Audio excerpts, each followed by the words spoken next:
Hi, welcome back to Alex's Creative Life. Today in the workshop I am going to be trying to move all the little parts of the camper build forward. I've got lots of different things which are moving together, if you like. I've got internal works inside with the tables and counters and trying to fit the gas stove inside ready for attaching the gas supply. I've got the gas box outside to finish and lockers to put on there. I'm trying to sort of work out the space where all of the different plumbing and hot and cold water lines are going to go and what I want where. So it's a little bit of figuring out, and at the moment it feels a bit frustrating because I'm moving stuff forward but it's not moving very fast. I'm not really seeing much results, but I'm sort of intentionally doing that so I don't get stuck in a place where I've built a cabinet and there's no way of putting a pipe behind it or a power line or something like this. So I've got lots of electrical stuff done. I've got some plumbing stuff which is nearly ready to start doing, and I need to build another cabinet inside. So it's lots of little parts. So it's a bit bitsy day today. But I'm going to try and get as much as I can. So let's get to it. So here's the gas stove laid out on the plywood counter. So this is how much space it's going to take up. It's pretty big, but I think it's worth it. I'm setting it forward a little bit, so there's a little bit of space behind to put maybe a little shelf or a little pocket for spices and herbs and stuff. So I'm going to draw around this shape and then measure in 5 mil or 10 mil, however much this little lip is here. Get a pencil mark and then work around all of those corners and then go from there. But also I'm going to cut I'm going to follow this curve like this a bit and cut a round off there for the sink, which will be on the opposite side over here. So when you're sitting into the dinette, you're not crashing your hip and breaking yourself on that corner, which is not going to be very comfortable. So the next thing I need to do is I need to measure this lip. And I'm going to use this little tiny steel ruler. So I'm going to measure where the edge of the stove hits these little flares here. And that's about 8 mil. So what I'll do is on the mark out here, I've got the profile. So I'll go around there and measure 8 mil in from that external edge. And then kind of dot to dot. Then drill some holes and see if I can cut it out and drop it in and get a sense of how that's going to feel. So yeah, it's going to be good. Okay, I've got this marked out and I'm pretty pleased. It's simple, but I think it's going to work great. So get the jigsaw and get that cut out.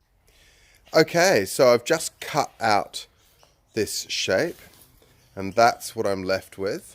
So hopefully the stove fits into that well. I've cut that corner off, so that's how it's going to look. It's going to be good, I reckon. So fingers crossed. So I went back to check out the stove and found Moira hanging upside down on the trapeze. Normal day. So I've cut out the shape and it fits, which is great. And what I've decided to do is use this really shitty old hardwood tabletop. It's okay, but it's quite a good thickness. So what I'm thinking is I might cut them into little pieces and lay them on over this profile, glue it all down, clamp it all up, and make this really nice top that I'm hoping for. And it will have a nice kind of two-tone edge thing. It'll have a bit more depth and not look so plywoody and horrible. It's a bit of a gamble because this timber's pretty old, But I think with a bit of glue and gluing it all down, clamping it up, it's going to be okay. And ultimately should look quite good. Obviously, I'm a glutton for punishment because it's going to be loads of work, but I think in the end, it'll be worth it. Okay, so I've spent the last hour or so cutting and gluing and clamping up all these little pieces of an old hardwood table onto the frame, which actually is the ply that goes on the stove. So I've clamped it all up and hopefully it's going to look quite good. Hopefully the timber's not too old and not too knackered to actually create a nice effect. So I've glued it with the concrete and giving it the squeezing treatment. So hopefully when it's all squeezed up and glued, I'll be able to go around, deal with all of these edges, sand everything off, get it all smooth. The stove will slot perfectly in because I've already got that base of the ply fitting, and it will look really smart. So that's the aim, and yeah, we'll see.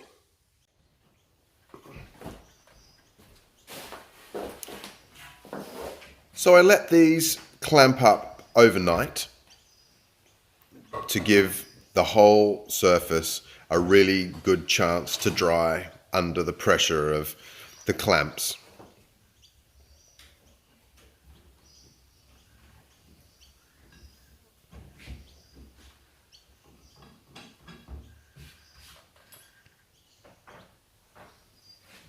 I was quite pleased with the way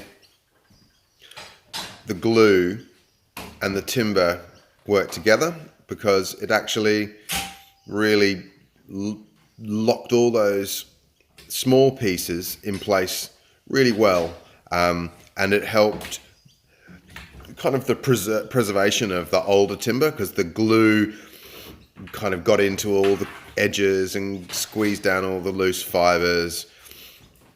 So what I was going to do next after this clamp up is go around, sand up everything, and see if I can get it looking good. So just popping off those aluminium rails that I use to keep everything nice and flat and flush. So I used quite a few clamps to make sure that it had pressure from all directions.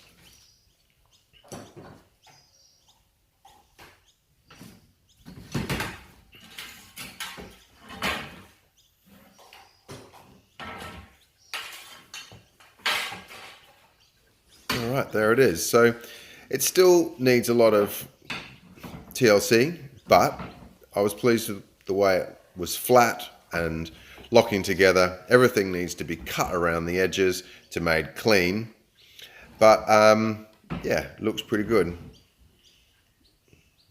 So you can see there the edges that need to be jigsawed off. So I basically ran the jigsaw around the inside of that plywood profile because I knew that that would be exactly the right shape to fit the stove. And that's what I'm going to do now. So I got the jigsaw and started to cut off all the little edges as I was working. And just as I was getting into it, someone decided they wanted to borrow my phone to attach to the television to practice a Madonna dance concert they're working. So in the spirit of true 80s, I decided to let my dear wife have my phone because I'd never hear the end of it if I got in the way of Madonna rehearsals. Very important. So yeah, sorry I missed that little bit of video, but hey. Okay, so after my wife stole my phone to do her Madonna dancing, I have been sanding this with some pretty heavy grit papers and with a belt sander, getting out quite a lot of the imperfections, and I'm trying to get it as smooth as possible because I'm considering putting a polyurethane fiberglass, sort of like a polyurethane resin, over the whole thing to give it a really solid and fill all the gaps. Give it a surface. So it'll be easy to clean and look good and tough. Okay, welcome to Alex's Creative Life, and today I've managed to get this sink and stove unit locked into the bench top. So I'm just going to show you how that's looking. It's looking pretty smart, I reckon.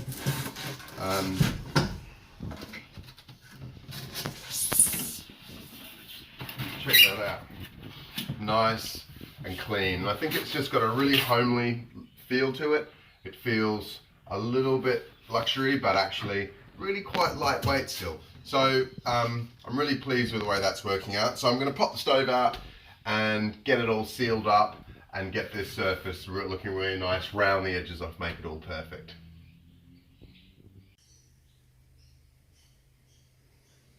So I've given this a really good sand and it's really nice and smooth. So it's really close to ready to be sealed, and I've decided I'm going to seal it with a sort of like a cedar stain and give it a nice rich texture. I'm not going to use the resin because I think the resin might be a bit weird, not work out as well, and this is a bit more flexible, and I'm going to be pleased with that. I'm really pleased with the way that's come out. I think it looks awesome, really nice. It's going to add a real touch of kind of luxury to it, even though it's still quite rustic. I like it. So I've just got the stove into the counter and it fits really well. I'm really pleased. Thank God. So it's going to be quite nice. It's got this good finish on the both levels, matching up really well. I'm pleased with that. And it's going to be a good little surface, so you can have these lids down, use it as a surface, and then flip them up, and you've got the sink under here and 3-burner gas stove under here. So it's super smart. Never had anything this smart. It's awesome. Okay, so I've got the stove attached, siliconed in place. So it's got a silicone bead around the whole thing, and it's all siliconed on the edges and the back. So I'm really stoked with the way it's working. So you've got this, that, and this really nice smooth surface, but it's like got little imperfections which I quite like, and it's made from that really kind of rustic hardwood, and it's got the nice edge. So the next thing is to build the cabinets underneath. But for now, that's going to be the end of this little sink video. I hope you guys have enjoyed it and found it useful on how to make a lightweight, quite nice, rustic, luxurious sink top using very basic materials and just some simple skills, gluing up with concrete and clamps and sanding it back, and just taking time really to make it nice, and giving it that extra bit of attention when you're sanding and keeping it all filled. I filled all the little gaps just with sawdust and concrete, just using the sawdust that was sanded, mix it with a bit of glue, fill it into the gap, and that just gives this nice deep color into the grooves. And when that, I put a simple stain on it as well. It was just a varnish in the end. I didn't end up using the polyurethane, so I just used a simple varnish which is going to seal it, and gave it a little bit of color, but not too much. It was just a cedar stain, and with the hardwood it just brought out the richness in that timber. So overall I'm pretty happy with the way it's worked out, and next is getting on to cabinets and getting on to so many things. It seems a little bit overwhelming, but and it's a bit crazy that this whole project needs to be at a stage finished in 2 weeks. 2 weeks! Until we make our first trip to Fraser Island, which is a pretty hardcore place to go for its first shakedown. It's going to be the ultimate shakedown trip for the camper and us. So yeah, there we go.